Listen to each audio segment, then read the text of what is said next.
Good Monday morning. Welcome to the Olson Advantage. I'm Dave Olson, the Olson Properties Team. For those of you that would like to be subscribers, all you have to do is go to our YouTube channel, Phoenix, Scottsdale, Arizona Living. Like and subscribe, and you'll get these videos as soon as they come out. And feel free to share them with anybody you feel might find value in them. Again, that's why we do it. We'd like to try to encourage home ownership, particularly amongst young people. We do a lot of stuff with veterans as well. So if you can share that with those people, we would love them to get more information so they feel better educated. We're going to show you a couple of slides. So I have put out some stuff like flashback from the 20s, the 30s, up to current day. And everybody like, well, I wasn't here. I wasn't even alive then. Why are you showing pictures of that? All right. I get you. So we're going to do something a little more current, a little more up to date. So we're going to start at, I think it's 1996, and we're going to take you through a little time roll, and I want you to try to guess what part of the valley this is that developed. So here we are. We're going to start. The year is 1996. A lot of agriculture, a lot of fields and farms, right? So we'll fast forward to 2005. Same. We got some infill. We got some neighborhoods. You can see them. The fields are starting to go away. Again, this is only 19 years ago. So we jumped to 2015. Now there isn't much farmland at all. There's a little scattered here and there. Hopefully some of you are figuring this out. You can see the freeways in there, where this might be. Then we jumped to 2022. Very little open land left. Do any of you have a guess as to what part of the valley this might be when you look back at 1996?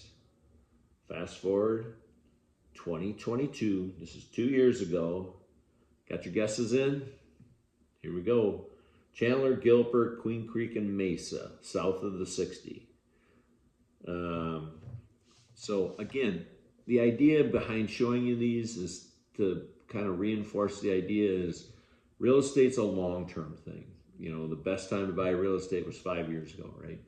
But 5 years ago, it comes and goes. You just have to make a decision. And hopefully, and our goal is, and we've seen it hundreds of times, is especially when we work with first-time home buyers and young people, how it tends to change the trajectory of their lives once you start owning a home. So we're going to do a quick recap. We're going to start off with, in the last several episodes, we talked a lot about how the parallels of today are very much like 2014. So we're going to start off with a heat map. We're going to look back at 2014. We're going to see a lot of the cool colors. We did have some warm activity. So anything in orange, burnt orange, those were some of the hotter markets. Anything that's in a pale color, a green or a blue, are the areas where there's less activity. So we fast forward to 2024, 10 years later, same kind of market in terms of overall heat map in the month of August here in Phoenix. So when we look out at the Cromford, and we did a bunch of recap over the last several weeks, again, go back, check them out if you'd like to. But when we zoom in and look at 2024, when we were in a balanced market, and again, the Cromford indicator is a forward-looking indicator. It's looking at things as you might come to realize 6 to 8 weeks from now. Okay, again, that's roughly the typical buying cycle in real estate. So it's looking at mortgage applications, okay, the number of people that are going out looking for real estate, the buyer agreements that are being signed, okay, not closed activity, okay, not sold activity. That's 6, 8, 10, 12 weeks in the rear view mirror, okay. This is forward looking. Mortgage applications for new construction, buyer broker agreements that are signed, forward looking. People are just getting started in the pipeline. So again, look at the parallels between 2024 and today. Anytime those two lovers come together, as we like to say, when buyers and sellers come together, good things can happen for everybody. But when they separate, that's where one of them has the advantage. So when we look at price negotiations, often a strong indicator of where the market is. Typically, if there's a 97, 98, somewhere in that range, it's typically typical if you look historically. So if we go back just 6, 7 years, we could see that it was pretty flat. If we drew a flat line in there, that's where we typically are. It's only because of COVID and the craziness that went around with COVID that we saw an exception to that. So typically 97, 98 is pretty much where we live. The other strong indication is if you own a home, you'll know that you probably get text or called or emailed and inquired about selling your property. Flippers are, again, very, very active. We have numerous mortgages, so we get all kinds of calls and all kinds of solicitations. Please don't give your home away to one of these people. I have friends that are flippers, love them. I have people that do wholesaling, love them, but they unfortunately steal homes away from people, and it's just unfortunate. Find an agent, find somebody you like and trust that'll help you walk through that. You're leaving way too much money on the table. They take your home strictly for the convenience. They make it really easy. It's not that difficult if you have the right person advocating for you. So let's look at a map. Where do flips happen? This is dramatically different than if you would have looked 5 years ago. Flipping is now taking place all over the valley. So this is an average of a 365-day hold time. Okay, so they buy the house and it's back on the market and sold all within 365 days. The average profit currently, and we marked and indicated anything over $100,000 worth of profit. It's not just Scottsdale, and it's not just Tempe, and it's not just nicer parts of Gilbert or Chandler or Glendale. It's across the valley from Surprise all the way out to Queen Creek, all the way up north to New River. So all of these little dots indicate somebody that gave away their home, somebody came in, fixed it up, and put it right back on the market and made an awful lot of money. We can help with that. We can help with that. If you need help getting your home fixed up, we'll help you with that. We have contractors and vendors that will wait until closing to get paid. Fix your house up, slap a coat of paint on it, replace a little bit of carpet, put some new fixtures. We can help with all of that. Get your home on the market, make it look much better, get it cleared out, cleaned up, put a polish on it, and get it out on the market and make you a heck of a lot more money. And if not us, find somebody else that's willing to help you with that. But we can help you do that. Don't give away your house. Don't become one of these dots on the map.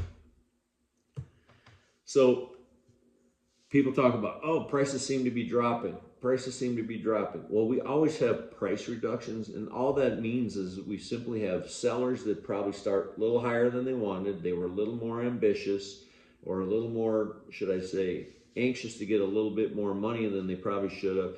If you miss the opportunity, if you price your home too high, you miss out on that initial wave of people. You only get to go on live on the market one time. If you price it too high, people are out looking. They know what $250,000, $450,000, $850,000 will get you. They've been looking at a bunch of them.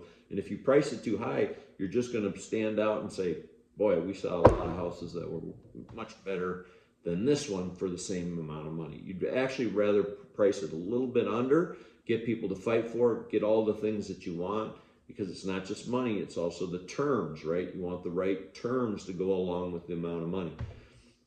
Anyway, that's another story. So when we look at the price reductions, we always have price reductions. Right now, we're up from a year ago, so we're up about $3,000 on average in terms of price reduction. Again, that's where the house starts on the market, and that's where it sells. Okay. Again, depending on the price of the home, that's where we come up with that 97.8% price sold relative to where it listed for. So we always have price reductions. When we look at it on a long-term basis, again, ironically, we're right back even with where we were in 2014. And you can see that most years we were pretty close to that. The exceptions were the COVID years where we dropped down pre-COVID when it was fearful, a little crazy. Interest rates hadn't quite settled in yet. COVID peak was 2022. We settled back in 23. Now we're kind of right back to normal. So on a $400,000, $500,000, $600,000 home, an $8,400 reduction is not that big a deal in terms of a total percentage.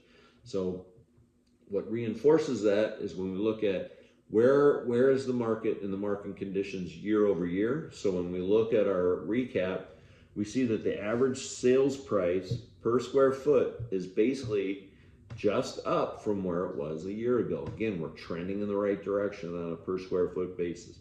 We're trending in the right direction on median sales price. Overall asking price, we're down a little bit on sales over asking price from 21% down to 16%. Seller concessions are up slightly. Again, a big part of that is that rate buy down that's helping sellers get buyers into the house and buyers reducing their overall payment rather than the seller dropping their top line price. For $10,000, you can buy somebody's rate down 2 full points rather than take a $50,000, $60,000 price reduction, cost you 10 grand. And you can factor that in when you go live. Again, concessions on average are at about $9,800, which is up a little bit from last year. Sales price to list price. Again, here we're still in that 97% range, and our time on market is up from 20 days to 35 days. Hopefully you found this information useful. Again, if you ever have any questions, don't hesitate to reach out to me directly. You can always call me or text me at 623-570-4464. Thanks so much. Have a great day.